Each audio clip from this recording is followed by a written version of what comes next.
नमस्कार मित्रों और विद्यार्थियों। जैसा कि आप सभी लोग हमारे चैनल पे इंग्लिश सीख रहे हैं और आप लोग जो है इंग्लिश के साथ साथ मैथ भी सीखेंगे। और मैथ चाहे आप बेसिक लेवल पर हो या कंपटीशन लेवल, दोनों ही तरह की मैथ जो हमारे सर हैं, इस विद्यालय के प्रबंधक हैं मिस्टर रंजीत सिंह, वो आपको सिखाएंगे। और मेरे अकॉर्डिंग मुझे ऐसा लगता है कि सर को जो है मैथ में महारत हासिल है। इनसे बेहतर मैथ हमारे यहाँ कोई नहीं पढ़ा सकता है और संभवतः कोई ऐसा है भी नहीं, मुझे तो नहीं लगता है। तो जो भी मैथ के स्टूडेंट्स हैं, चाहे वो हमारे विद्यालय के हों, हमसे जुड़े हुए लोग हैं, तो इसके लिए हम एक और चैनल बनाएंगे, पीपीएस मैथ। तो उसी चैनल पे आप सभी लोग देखेंगे। हालांकि हमारा जो चैनल है वो इंग्लिश के लिए, उसमें ये वीडियो नहीं डाल सकते हैं।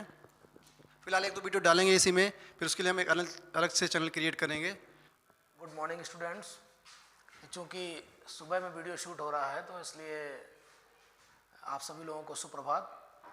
और मैं चाहता हूं कि जो मैथमेटिक्स में मेरे पास ज्ञान है वो ज्ञान आप लोगों तक पहुंचे। मुझे लगता है इससे अच्छा बेहतर प्लेटफॉर्म कोई नहीं हो सकता जहां हमारे पास जो है वो आप लोगों के बीच में शेयर होगा और आप लोग उससे सीखेंगे। तो मैथमेटिक्स में सबसे ज़्यादा इम्पॉर्टेंट चीज़ है संख्याओं का ज्ञान हमारे पास होना चाहिए। तो संख्या पद्धति, चूँकि मैथमेटिक्स में जैसे ही हम पढ़ाई शुरुआत करते हैं सबसे पहले हमें संख्या पद्धति के बारे में जानकारी होनी चाहिए। संख्याएं कितनी प्रकार की होती हैं, चूँकि पूरा हमारा जो मैथमेटिक्स है वो संख्याओं के इर्द गिर्द ही घूमता है। तो हमने इसके ऊपर थोड़ी सी चर्चा हमें करनी है।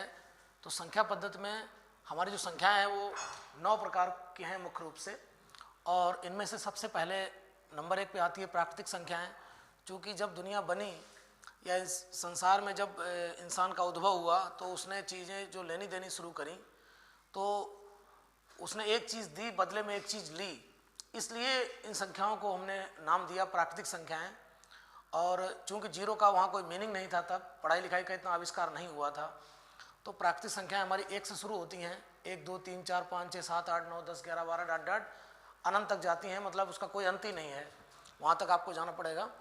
और जो हमारी प्राकृतिक संख्या है, इनमें जो सबसे छोटी प्राकृतिक संख्या होती है वो 1 होती है। और सबसे बड़ी जो प्राकृतिक संख्या है वो अननोन है, वो किसी को नहीं मालूम कि आखिर सबसे बड़ी वाली प्राकृतिक संख्या है कौन सी, क्योंकि अनंत है तो कोई उसका अंत ही नहीं है। दूसरे नंबर पे हमारी आती है पूर्ण संख्याएं। तो जो हमारी पूर्ण संख्याएं हैं वो प्राकृतिक संख्याओं से ही मिलके बनी है, केवल उसमें एक चीज़ ऐड हो जाती है, वो है जीरो। तो जीरो को सम्मिलित करने से हमारी प्राकृतिक संख्या पूर्ण संख्या कहलाने लगती है। तो 0 1 2 3 डॉट डॉट अनंत तक ये हमारा कहलाता है पूर्ण संख्याएं। तो सबसे छोटी पूर्ण संख्या होती है 0 और सबसे बड़ी पूर्ण संख्या किसी को मालूम नहीं है, क्योंकि मामला अनंत तक जाता है। तीसरे नंबर पे हमारा आता है पूर्णांक संख्याएं। तो पूर्णांक संख्याओं में क्या है कि अभी तक हमने ये सीखा था कि प्राकृतिक संख्याओं से मिलकर बन गई पूर्ण संख्याएं, और पूर्ण संख्याओं भी सम्मिलित होंगी पूर्णांक संख्याओं में। तो हमारे पास प्लस और माइनस, 0 ±1 ±2 ±3 ±4 डॉट डॉट अनंत तक ये हमारा जो बन के निकलता है, तो ये हमारी कहलाती हैं पूर्णांक संख्याएं। इसका मतलब पूर्णांक संख्याओं में पूर्ण संख्याएं होती हैं, पूर्ण संख्याओं में प्राकृतिक संख्याएं होती हैं। ये एक दूसरे से एक समुच्चय बनता चला जाता है और संख्याएं बढ़ती हुई आगे चली जाती हैं। इसके बाद जो है नेक्स्ट नंबर पे आता है सम संख्याएं। तो जिन संख्याओं में 2 का भाग चला जाता है, जो संख्याएं 2 से कट जाती हैं, वो हमारी सम संख्याएं कहलाती हैं। तो 2 का भाग जिस संख्या में चला जाए वो हमारी सम संख्या कहलाएगी। तो सबसे छोटी सम संख्या अगर बात करें तो वो हमारी 2 होती है। 2 हमारी सबसे छोटी सम संख्या है। इसके बाद नंबर आता है विषम संख्या का। तो जो हमारी विषम संख्याएं हैं वो ऐसी संख्याएं जिनमें 2 का भाग नहीं जाता है, वो हमारी विषम संख्याएं कहलाती हैं। तो जितनी भी संख्याएं होती हैं उनमें ठीक आधी सम संख्याएं होती हैं और ठीक आधी विषम संख्याएं होती हैं। जैसे 1 से लेकर 10 तक बात करें तो 1 से 10 में आधी सम होंगी और आधी विषम होंगी। ऐसे ही अगर हम 1 से लेकर 100 तक की बात करें तो उसमें आधी मतलब 50 सम होंगी और 50 विषम होंगी। तो संख्याएं जितनी भी होती हैं उनमें आधी सम और आधी विषम होती हैं। तो विषम संख्याओं की अगर हम बात करें तो सबसे छोटी विषम संख्या हमारी 1 होती है। और इसके बाद अगर सबसे बड़ी पूछी जाए तो वो अनडिफाइंड है, मतलब मालूम नहीं, क्योंकि अनंत का मसला है। इसके बाद एक हमारी संख्या आती है परिमेय संख्या। तो परिमेय संख्याएं जो होती हैं वो p/q रूप की होती हैं। तो p/q रूप में क्या है कि p और q पूर्णांक होते हैं और q नॉट इक्वल टू 0 होता है। तो p और q जब पूर्णांक होंगे तो इसका मतलब ये है कि इनमें से होंगे। ये हमारा पूर्णांक है तो इन पूर्णांकों में से ही कोई नंबर होगा।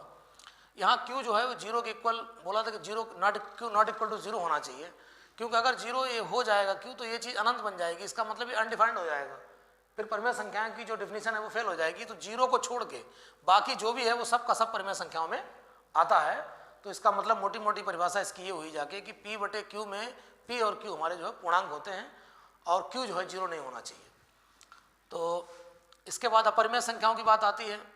तो अपरिमेय संख्याओं की जब बात आती है तो इसमें भी रूप से कम लेना देना है। जैसे डिफिनीशन में लिखा होता है कि संख्याएं P बटे Q रूप में ना हो, तो P बटे Q रूप में होंगी तब भी कोई समस्या नहीं है। समस्या केवल इस चीज़ के लिए है कि डिफिनीशन में जो सबसे स्पष्ट चीज़ चाहिए वो ये चाहिए है कि P और Q में से कोई एक या दोनों अपूर्ण हो, मतलब P और Q रूप बना रहे, कोई फर्क नहीं पड़ेगा।